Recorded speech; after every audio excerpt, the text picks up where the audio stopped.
Muy buenas tardes, ¿cómo están? Soy Chayo Busquets, esto es Chayo Contigo y estamos listos para iniciar el programa. Todavía semana de vacaciones para muchísimos alumnos de este país y bueno, ya no para muchos. Algunos pudieron trasladar su semana de vacaciones para esta semana y poder estar con sus hijos, algunos otros no, y bueno, han tenido que hacer movimientos para poder pues reincorporarse a trabajar y mantener a sus hijos todavía o encargados o ya por sus edades pues dejándolos en casa o haciendo cualquier tipo de acuerdo en este sentido. Otros no, otros ya por ser mayores, pues ya tienen solamente una semana de vacaciones y se tuvieron que reincorporar a clases. Tengo dos hijos, mi niña de 12 y mi niño de 8. Mi niño, el de 8, tiene una condición. Desde los 8 meses estamos en este viacrucis. Doctores, hospitales, psicólogos, muchos especialistas, pero realmente ningún diagnóstico. En el DIF somos del Estado de México y me dicen que mi niño es autista leve y tiene problemas de lenguaje. Él es muy inteligente, pero es exagerado en sus reacciones. Grita mucho, pica los ojos, tanto a él como a la gente a su alrededor, entre muchas cosas más. Pero lo que realmente me preocupa es que pega mucho a las niñas en su escuela. Él es muy alto si lo comparamos con ellas. Tiene mucha fuerza y me angustia que pueda lastimar a alguien. Me llaman de la escuela, voy por él, pero mañana vuelve a hacer lo mismo. Había estado muy tranquilo, pero hoy empezamos de nuevo con este mal comportamiento. La psicopedagoga con la que trabaja dice que debemos de tener paciencia y repetirle mucho lo que no debe hacer, porque son comportamientos que deja, pero vuelven. Pero pues los papás de los niños no van a entender eso, porque les está afectando y lo entiendo. Ojalá me puedas dar un consejo, porque siento que soy la peor mamá del mundo. Mira, la realidad es que primero tienes todo un historial en el que no han parado de buscar ayuda y atención. Así es que esta sensación de ser la peor mamá del mundo, quítatela, sacúdetela, porque por ahí el asunto no va. Lo que sí necesitas es hacer un trabajo en conjunto con la escuela, porque hay que trabajar mucho con las compañeras del salón, con los padres de familia de la escuela, para que se pueda hacer todo este trabajo de aceptación, en donde se pueda trabajar con el grupo por la integración.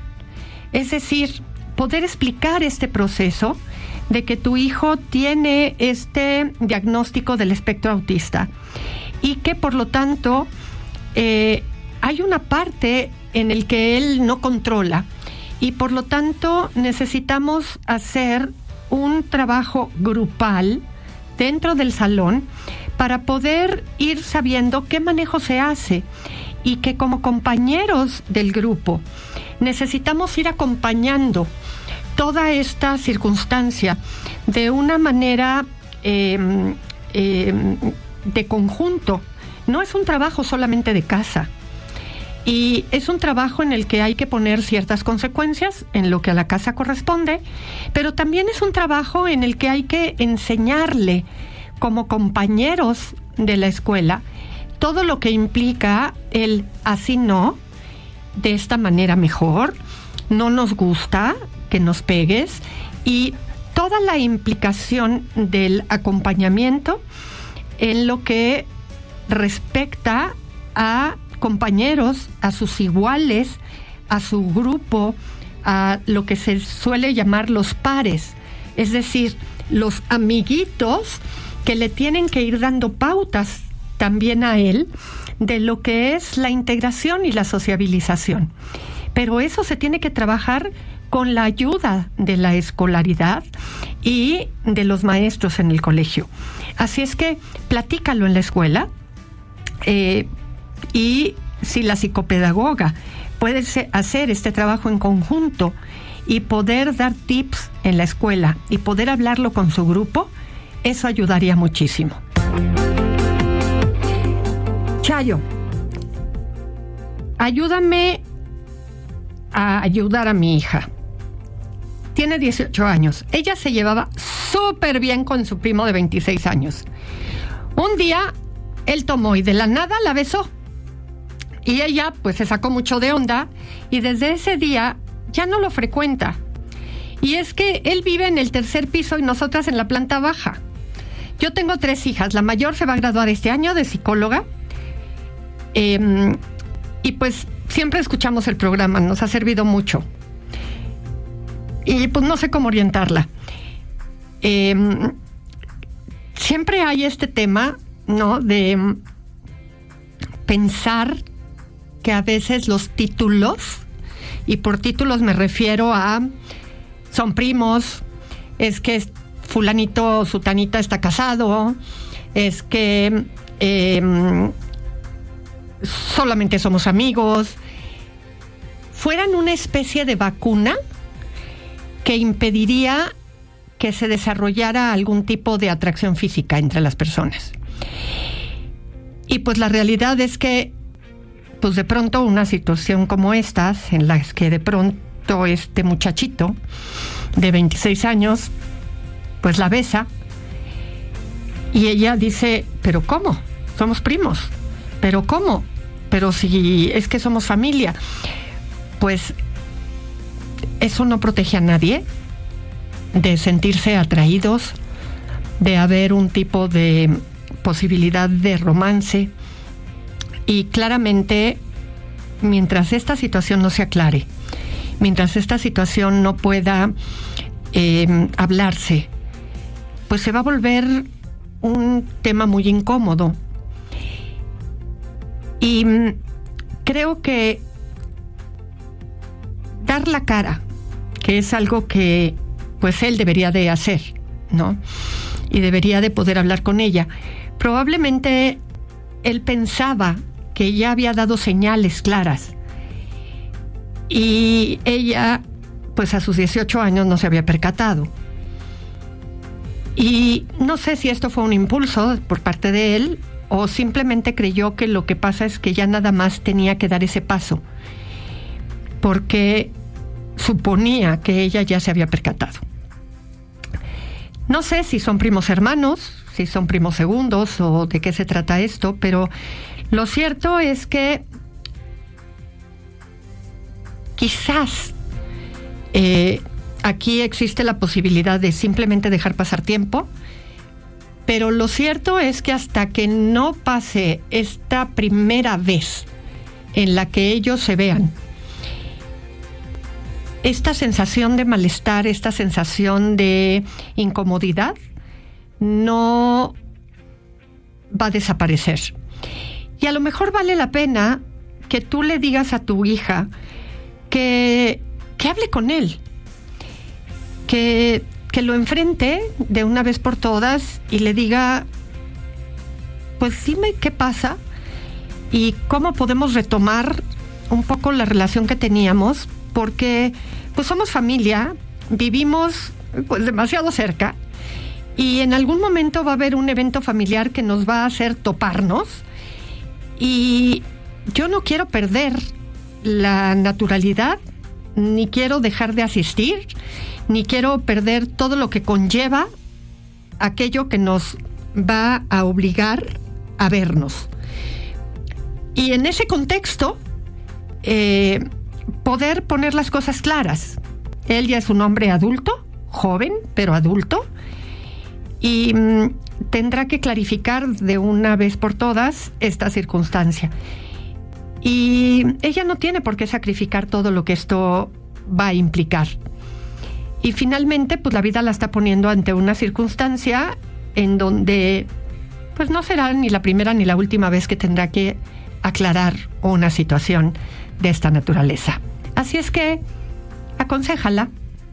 No sé cuál sea tu relación con este muchacho, no sé si es hijo de algún hermano tuyo o de algún hermano o hermana de tu pareja, pero si hace falta que les ayudes como parte de este proceso en el que ellos están, pero siempre bajo la aceptación de tu hija, no imponiendo tu ayuda, creo que puede ser algo que puede facilitarles las cosas. no se va a caer el mundo por lo que sucedió, pero tarde que temprano lo tendrán que afrontar. Fíjense que sin duda alguna hay duelos de los que poco se habla, pero que son importantes para las personas. Perder una amistad, por ejemplo. Dejar de ser amigo de alguien duele. Y duele a veces tanto como perder una pareja. Y dependiendo del tiempo que tengas de ser amigo de alguien, puede llegar a doler incluso más. Se quedan los recuerdos, las risas, los secretos que compartiste, pero la persona ya no está. La traición de lo que pudiste haber vivido con esa persona, lo que pudieron haberse contado, lo que pudieron haberse confiado. Y la verdad es que hay muy poca validación social sobre este tipo de pérdidas. Y normalmente las personas lo viven en silencio, porque no necesariamente se sabe o se llega a contar o se llega a saber o la gente te lo expresa y ese dolor que puede producir esa pérdida no tiene un ritual como tal. Y en ese contexto no se reciben visitas, no se habla de eso. Y se vuelve complicado. Se vive muy en silencio. Y hay otro duelo del que voy a hablar regresando, que poco a poco ha ido ganando validación, pero también es un duelo que puede llegar a tener un manejo, pero a veces se maneja de formas erróneas. ¿Cuál es el otro duelo que les decía yo que ha ido cobrando importancia y que a veces el manejo no lo hacemos completamente bien? Es el de las mascotas. Fíjense que antes la mascota era solamente eso, una mascota. Hoy, con el cuidado de los animales, hasta se bromea de si son un perrijo o un gatijo. No, y bueno, han cobrado una repercusión verdaderamente importante, al grado que ya hay hasta hospitales para animales. Hay incluso psicólogos para los animales, para las mascotas. Se incineran y las personas se llevan las cenizas a sus casas de los animales y se considera la mascota como parte de la familia. Y verdaderamente, cuando la mascota fallece, termina por dejar un vacío enorme y no siempre se le da la importancia al duelo de la mascota. Y les decía que el manejo en muchas ocasiones se vuelve un duelo complicado, porque se sustituye, y especialmente con los niños, como nos cuesta trabajo ver sufrir al niño por la pérdida del perrito o del gato, se les compra uno, se les compra otro y se les sustituye para que ya no llore, cuando la realidad es que tendríamos que aprovechar el fallecimiento de la mascota para enseñarle a los niños a lidiar con el dolor de la pérdida y no tratar de sustituir para distraer ese dolor con la adquisición, la sustitución de otro animalito que venga a distraer esa pérdida. Vivir con la ausencia con la superación de la pérdida, es lo que tendríamos que enseñarle a los niños cuando hay una pérdida de una mascota, para que los niños aprendan a superar el duelo y a saber que se logra recuperar la alegría de vivir, el vacío se va logrando pasarlo, superarlo, vivir a pesar de la falta de una manera apropiada, de una manera sana, y aprender a vivir con el recuerdo de la pérdida, a pesar de que ese ser querido ya no esté, en lugar de suplirlo. Y poder enterrar a ese animalito, o poder llevarlo a la veterinaria, que se incinere y que se pueda aprender a vivir con esa pérdida de una manera sana, apropiada, y pasar por el proceso. No tiene que ser un proceso, el de la pérdida de la mascota, de un año, como lo es el de un ser humano, con todas las implicaciones que tiene, y que aprendan a pasar por las etapas. Hoy, con toda la conciencia que hacemos de el buen trato a los animales, con toda la implicación que tiene el haberse comprometido a alimentar, a cuidar, a bañar, a ver por ellos de la manera apropiada como ser vivo que es, y por lo tanto, con la pérdida por supuesto que se puede dar este proceso. Así es que dejen que sus hijos pasen por esto de una manera natural, de una manera sana, y no tratando de evitar esto que nosotros no estamos pudiendo tolerar. Ver a nuestro hijo, a nuestra hija pasando por ese mal momento, porque no lo vamos a poder hacer con el abuelo, con el hermano, con el tío, y bueno, en muchos casos incluso con muertes no esperadas, ¿no? Como la del hermano que acabo de mencionar, con el de alguno de los padres, pensando que eso se puede suplir, porque no es así. Así es que, cuidado con esto, con mandar ese mensaje. Los niños lo pueden aprender a través de la mascota, de esta forma, pasando por todos los elementos del proceso de la ya no existencia de.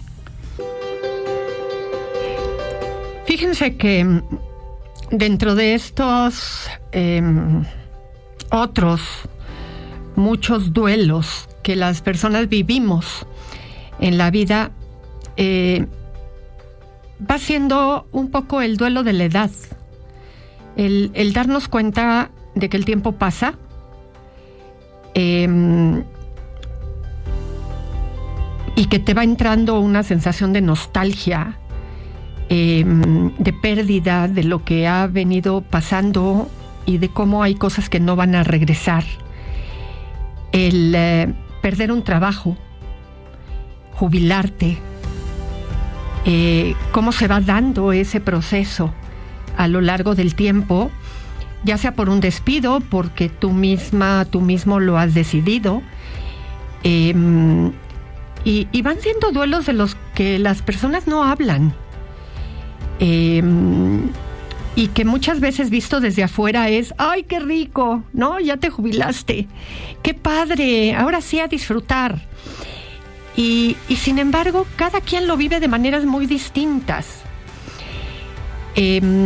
Haber pensado siempre en alcanzar un sueño que querías que algo se diera en tu vida y de pronto va pasando la vida y no lo lograste?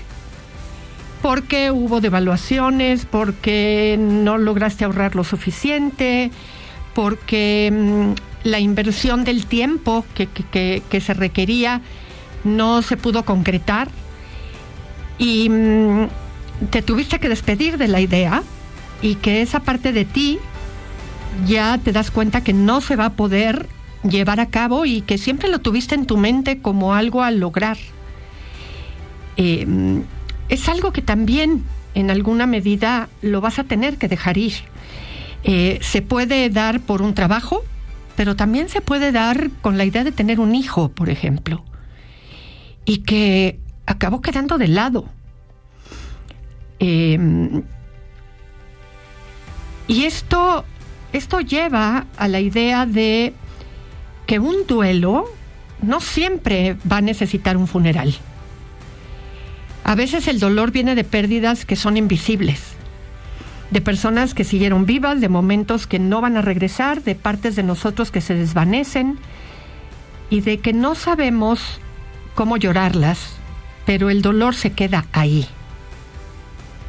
Hay algunos que no mencioné, porque esas pérdidas también duelen y tú las conoces perfectamente. Y bueno, llegamos al final del programa, esperando que tengan una tarde rica. Yo soy Chayo Busquets, esto es Chayo Contigo. Hasta mañana. Audiocentro.